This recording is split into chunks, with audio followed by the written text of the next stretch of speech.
എൻ്റെ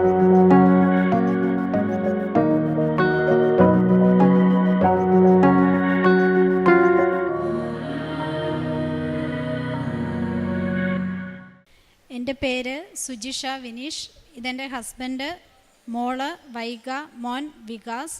ഞങ്ങൾ വരുന്നത് കണ്ണൂർ ജില്ലയിലെ ചെറുപുഴയ്ക്കടുത്ത് താബോർ എന്ന സ്ഥലത്ത് നിന്നാണ്. ഇന്ന് ഈ കാണുന്ന സന്തോഷത്തോടെ സമാധാനത്തോടു കൂടി ഈ അൾത്താരയിൽ കയറി നിൽക്കുവാനുള്ള ഭാഗ്യം തന്ന പരിശുദ്ധ അമ്മയ്ക്കും തിരുകുമാരനും ഞാൻ നന്ദി പറയുന്നു.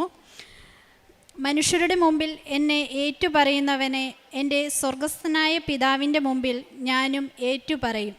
ഇന്ന് ഈ അൾത്താരയിലൂടെ ഞാൻ ലോകത്തിലെ ലക്ഷം ജനങ്ങളോട് എൻ്റെ തിരുകുമാരനെ പറ്റി ഏറ്റുപറയുകയാണ്.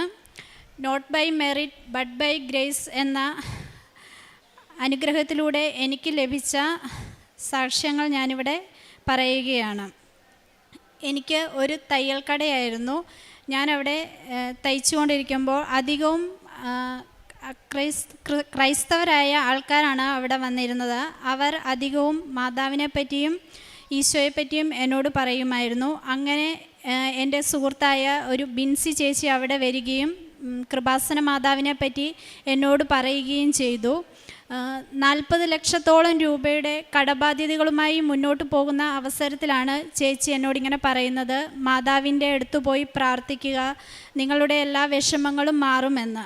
ചേച്ചി എനിക്കൊരു കാശ് രൂപവും പത്രവും തന്നു. ആ കാശ് രൂപം മുറുകെ പിടിച്ച് ഞങ്ങൾ കുടുംബസമേതം പ്രാർത്ഥിക്കാൻ തുടങ്ങി. ഓരോ ദിവസങ്ങൾ കടന്നു ചെല്ലുമ്പോഴും ഞങ്ങളുടെ ജീവിതത്തിലും ജീവിത രീതികളിലുമൊക്കെ മാറ്റങ്ങൾ സംഭവിച്ചു. ഞങ്ങൾക്ക് കൂടുതൽ വിശ്വാസമായി. ഞാനും എൻ്റെ ഭർത്താവും കൂടെ ഈ പുണ്യഭൂമിയിലേക്ക് വരുവാൻ തീരുമാനിച്ചു. പക്ഷേ അതിലൊരു തെറ്റുണ്ടായി ഞങ്ങളുടെ ഭാഗത്തു നിന്ന്. ഞങ്ങൾ കള്ളത്തരം പറഞ്ഞാണ് വീട്ടിൽ നിന്നും പോന്നത്. ഇങ്ങോട്ടേക്കാന്ന് പറഞ്ഞില്ല. അത് ഞാൻ ഈ അമ്മയുടെ മുമ്പിൽ ഇപ്പം ഞാൻ ഏറ്റു പറയുകയാണ്. ഇവിടെ വന്നു ഞങ്ങൾ ഒരുപാട് പ്രാർത്ഥിച്ചു. ഭർത്താവ് ഉടമ്പടി എടുത്തു. അപ്പോൾ ഞാൻ ഉടമ്പടി എടുത്തില്ല.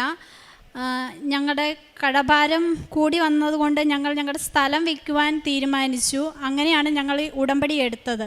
അച്ഛനെ കണ്ടു, പ്രാർത്ഥിച്ചു. അച്ഛൻ കാശ് രൂപം തന്നു. ഞങ്ങൾ ആ കാശ് രൂപം സ്ഥലത്ത് കുഴിച്ചിട്ട് പ്രാർത്ഥിച്ചു. പക്ഷേ സ്ഥലം വിൽപ്പന നടന്നില്ല. ഭർത്താവ് ഉടമ്പടി എടുത്തിട്ടും നടന്നില്ല. അത് കഴിഞ്ഞ ശേഷം ഞാൻ വന്ന് ഉടമ്പടി എടുത്തു. ഞാനും പ്രാർത്ഥിച്ചു. അച്ഛനെ കണ്ടു. അച്ഛൻ വീണ്ടും കാശ് രൂപം തന്നു. ഞങ്ങൾ അതവിടെ കൊണ്ട് കുഴിച്ചിട്ട് പ്രാർത്ഥിച്ചു. അവിടെയും പരാജയമാണ് സംഭവിച്ചത്.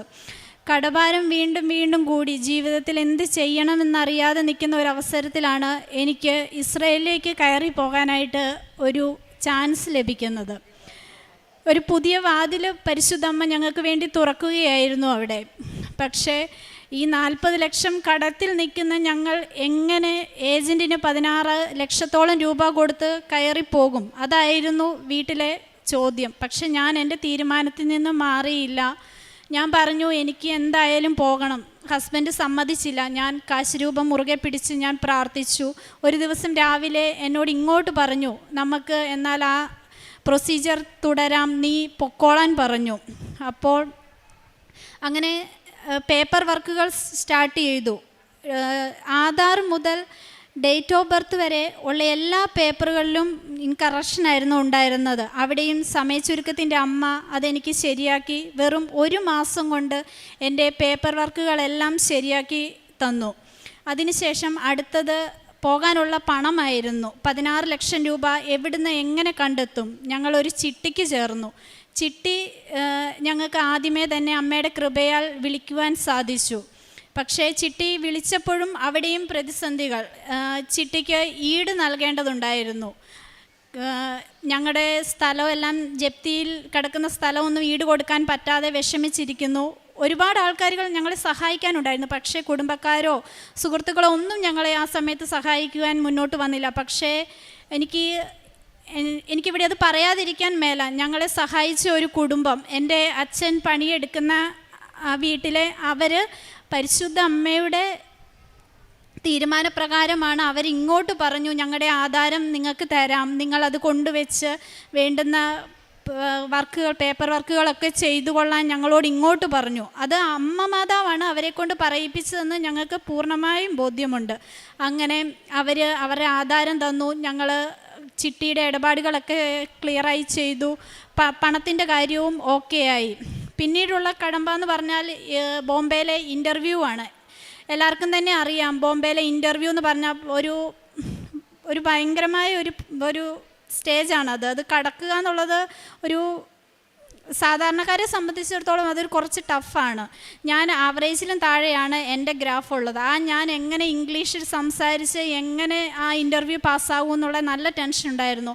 ആ സമയത്തൊക്കെ ഭർത്താവ് എന്നോട് പറഞ്ഞു, നീ ഉടമ്പടിയിലാണ്, പരിശുദ്ധ അമ്മ സഞ്ചാരി മാതാവ് നിൻ്റെ കൂടെ വരും, നീ വിഷമിക്കേണ്ട കാര്യമില്ല, നീ പാസ്സാകുമെന്ന് പറഞ്ഞ് എനിക്ക് ധൈര്യം തന്നു.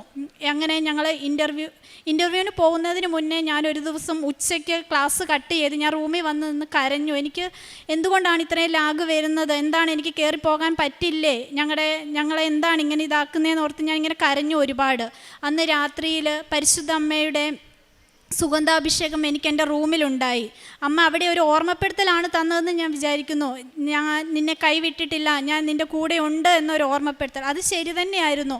പിറ്റേ ദിവസം എനിക്ക് എൻ്റെ ഇൻ്റർവ്യൂവിൻ്റെ ഡേറ്റ് കിട്ടി.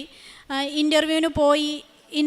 എനിക്കറിയില്ല അവരെന്താണ് എന്നോട് ചോദിച്ചത്, ഞാൻ എന്താണ് അവിടെ പറഞ്ഞത്. ഞാനല്ല അവിടെ സംസാരിച്ചത്, പരിശുദ്ധ അമ്മയാണ് എൻ്റെ നാവിലൂടെ അന്ന് സംസാരിച്ചത്. അവരെന്നോട് പറഞ്ഞു കുഴപ്പമൊന്നുമില്ല, ഇൻ്റർവ്യൂ ഓക്കെ ആണ് എന്ന് അവർ പറഞ്ഞു.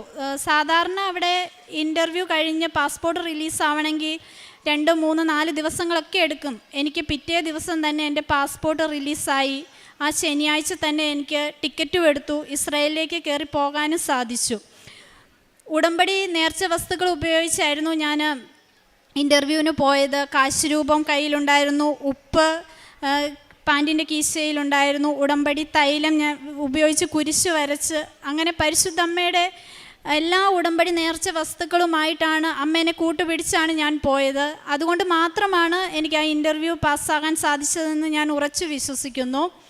അങ്ങനെ ഒന്നുമില്ലായ്മയിൽ നിന്നും ഈ 40 ലക്ഷം രൂപ കടത്തിൽ നിന്നും പരിശുദ്ധമ്മ ഞങ്ങൾക്ക് സ്വപ്നം കാണാൻ പോലും സാധിക്കാത്ത അത്ര ഉയരത്തിൽ, അത്രയും നല്ലൊരു സാലറിയിൽ ഞങ്ങളെ എത്തിച്ച് ഞങ്ങളുടെ കടങ്ങൾ ഒരു 3/4 ഭാഗമോളം ഞങ്ങൾക്ക് തീർക്കാൻ സാധിച്ചു.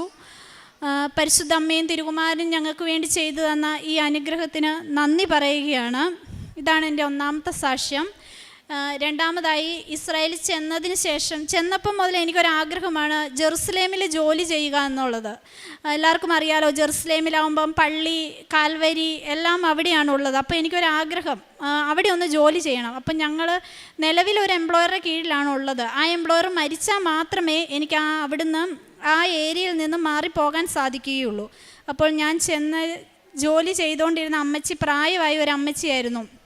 അപ്പം ഞാൻ എൻ്റെ ഏജൻറ്റിനെ വിളിച്ച് പറഞ്ഞു, എനിക്ക് ഈ അമ്മച്ചീനെ നോക്കാൻ സാധിക്കില്ല, ഇച്ചിരി വളരെ ബുദ്ധിമുട്ടായ ഒരു ജോലിയാണ്, എനിക്ക് ഇവിടുന്ന് മാറണം എന്നൊക്കെ ഞാൻ പറഞ്ഞു. അപ്പം ഏജൻറ്റ് എന്നോട് പറഞ്ഞു, നീ അവിടെ തന്നെ നിൽക്ക്, അത് നിനക്ക് സാധിക്കുമെന്ന് പറഞ്ഞു. ഞാൻ പിന്നെ എല്ലാം പരിശുദ്ധമ്മയുടെയും തിരുകുമാരൻ്റെയും കരങ്ങളിൽ സമർപ്പിച്ച് ഞാൻ ആ ജോലിയിൽ തുടർന്നു. എനിക്ക് അവിടെ നിന്ന് ജോലി മാറി ജെറുസലേമിലേക്ക് പോകുവാൻ സാധിക്കുകയും ചെയ്തു. അങ്ങനെ കാൽവരിയിൽ പോയി എല്ലാ ഞായറാഴ്ച പ്രാർത്ഥിക്കുവാനും അവിടെ പള്ളിയിൽ പോകാനും അങ്ങനെ ഉള്ള ഒരുപാട് അനുഗ്രഹങ്ങൾ ഇപ്പോൾ എനിക്ക് കിട്ടുന്നു. അതുമല്ല, വേറെ എനിക്ക് വേണ്ടി അവിടെ ഒരു ജോലി ജെറുസലേമിൽ ഒരുങ്ങുകയായിരുന്നു. ഞാൻ പോലും അറിയാതെ പരിശുദ്ധമ്മ എനിക്ക് വേണ്ടി അവിടെ ഒരു ജോലി ഒരുക്കുകയായിരുന്നു, നല്ലൊരു ജോലി. ഞാൻ അവിടെ പോയി പള്ളിയിൽ പോയി പ്രാർത്ഥിച്ച് തിരികെ വന്ന് ഞാൻ പോയി കണ്ട ജോലിയിൽ തന്നെ എനിക്ക് കയറാൻ സാധിക്കുകയും ആ ജോലിയിൽ തന്നെ ഇപ്പം ഞാൻ തുടരുകയും ചെയ്യുകയാണ്. നല്ലൊരു ഫാമിലി. ആ ഫാമിലി എപ്പോഴും എന്നോട് പറയും, അവർക്കറിയാം ഞാൻ ഇതുപോലെ അമ്മേനെ പ്രാർത്ഥിക്കുന്നുണ്ടാകും. അവരെന്നോട് പറയും, നിൻ്റെ മരിയ ഭയങ്കര ശക്തിയുള്ള മരിയയാണ്, അതുകൊണ്ടാണ് നിന്നെ ഞങ്ങൾക്ക് തന്നേ, നല്ലൊരു ഭവനത്തിൽ നിനക്ക് വരാൻ സാധിച്ചത്. അങ്ങനെ ഒരുപാട് കാര്യങ്ങൾ അവർ അമ്മ മാതാവിനെ പറ്റി പറയുകയും ചെയ്യും. പിന്നെ എനിക്കൊരു രോഗസൗഖ്യം, എനിക്ക് അവിടെ ഇസ്രായേലായിരുന്ന സമയത്ത് വയറുവേദന വരികയുണ്ടായി. അവിടെ ട്രീറ്റ്മെൻറ്റ് എടുക്കണമെങ്കിൽ വളരെയധികം ബുദ്ധിമുട്ടാണ്. അപ്പോയിൻമെൻറ്റ് കിട്ടണമെങ്കിൽ ചിലപ്പോൾ മാസങ്ങളോളമൊക്കെ നിൽക്കേണ്ട അവസ്ഥകളുണ്ട്. അങ്ങനെ അപ്പോയിൻമെൻറ്റ് കിട്ടിയ സമയത്ത് ഡോക്ടറെ കണ്ടപ്പോൾ വയറുവേദന മൂലം കൂടുതൽ ട്രീറ്റ്മെൻറ്റ് എടുക്കുകയും എൻഡോസ്കോപ്പി ചെയ്യുകയും വേണമെന്ന് ഡോക്ടർ പറയുകയുണ്ടായി. പക്ഷേ എനിക്ക് അതൊക്കെ ഒരു വളരെയധികം പേടിയായിരുന്നു, എങ്ങനെയാകും ഇതിൻ്റെ കാര്യങ്ങൾ എന്നൊക്കെ ഓർത്തുകൊണ്ട്. അപ്പോൾ അവർ തന്ന മരുന്ന് ഒരു മാസത്തോളം ഞാൻ മരുന്ന് കഴിച്ചു. പിന്നീട് വയറുവേദന കുറയുന്നില്ല. അതിനുശേഷം ഒരു ദിവസം ഞാൻ ആ മരുന്നുകളെല്ലാം ഉപേക്ഷിച്ച് പരിശുദ്ധ അമ്മയുടെ ഉപ്പ് വെള്ളത്തിൽ കലക്കി കുടിക്കുകയും പിന്നീട് എനിക്ക് ആ വയറുവേദന പൂർണ്ണമായും മാറുകയും വേറെ ഒരു ട്രീറ്റ്മെൻറ്റുകൾ എടുക്കേണ്ടതായും വന്നിട്ടില്ല. അതും പരിശുദ്ധ അമ്മയും തിരുകുമാരനും എനിക്ക് നേടിത്തന്ന ഒരു രോഗസൗഖ്യമാണ്. പ്രേക്ഷിത പ്രവർത്തനമായി ഞാൻ ചെയ്യുന്നത് പേപ്പർ മേടിച്ച് അവിടെ അധികവും ഹിന്ദുക്കളുടെ ഇടയിലാണ് ഞാൻ കൊടുക്കാറ്. ഈശോനെ അറിയാത്തവരെ അറിയിക്കുക എന്ന ലക്ഷ്യത്തോടു കൂടി അധികവും ഹിന്ദുക്കളുടെ ഇടയിൽ കൊടുക്കും. പിന്നെ കാരുണ്യ പ്രവൃത്തിയായി ചെയ്യുന്നത് ഞങ്ങളുടെ അടുത്തൊരു വൃദ്ധമന്ദിരമുണ്ട്. അവിടെ പോയി അവർക്ക് വേണ്ടുന്നത് ചെയ്തു കൊടുക്കുകയും ഫുഡിനുള്ള പൈസ കൊടുക്കുക, അങ്ങനെയുള്ള കാര്യങ്ങൾ ചെയ്യും. പിന്നെ എനിക്ക് കിട്ടുന്ന സാലറിയിൽ നിന്ന് ഒരു വിഹിതം ഞാൻ 2 ഭവനങ്ങളിലേക്ക് എല്ലാ മാസവും സാലറി കിട്ടുന്ന സമയത്ത് തന്നെ നൽകാറുണ്ട്. അങ്ങനെയൊക്കെ എൻ്റെ കാരുണ്യ പ്രവർത്തികൾ. പിന്നെ എല്ലാ ദിവസവും ജപമാല ചൊല്ലി പ്രാർത്ഥിക്കാറുണ്ട്. അത് കഴിഞ്ഞ് ജപമാല പുസ്തകം വാങ്ങി ജപമാല ചൊല്ലും. അച്ഛൻ്റെ ഡെയിലി ബ്രെഡ് കൂടാറുണ്ട്. ഉടമ്പടി ധ്യാനം ഒരാഴ്ച പോലും മുടക്കാതെ എല്ലാ ആഴ്ചകളിലും അതും കാണാറുണ്ട്. സാക്ഷ്യങ്ങൾ കാണാറുണ്ട്. സാക്ഷ്യങ്ങൾ ഷെയർ ചെയ്യാറുണ്ട്. ഉടമ്പടിയിൽ വന്നേ പിന്നെ ഞങ്ങളുടെ കുടുംബത്തിൽ വന്ന മാറ്റം, സമാധാനവും സന്തോഷവും ഒക്കെ നല്ല രീതിയിൽ ഞങ്ങൾക്ക് മുന്നോട്ട് പോകാൻ സാധിക്കുന്നു. ഇതിൽ തന്നെ മുന്നോട്ട് പോകാനാണ് ഞങ്ങൾ ആഗ്രഹിക്കുന്നത്. ഒരു ഹിന്ദുവായ ഞങ്ങളെ ഇന്ന് ഈ അൾത്താരയിൽ ഇത്രയും സന്തോഷത്തോടു കൂടി നിർത്താൻ പരിശുദ്ധ അമ്മയ്ക്കും തിരുകുമാരനും സാധിച്ചെങ്കിൽ ഇനി മുന്നോട്ടും ഞങ്ങൾ ഈ ഉടമ്പടി മനസ്സോടുകൂടി തന്നെ, ഉടമ്പടി ജീവിത രീതിയിൽ തന്നെ തുടരുമെന്ന് ഈ അൾത്താരയിൽ നിന്ന് ഞാൻ പ്രഖ്യാപിക്കുകയാണ്.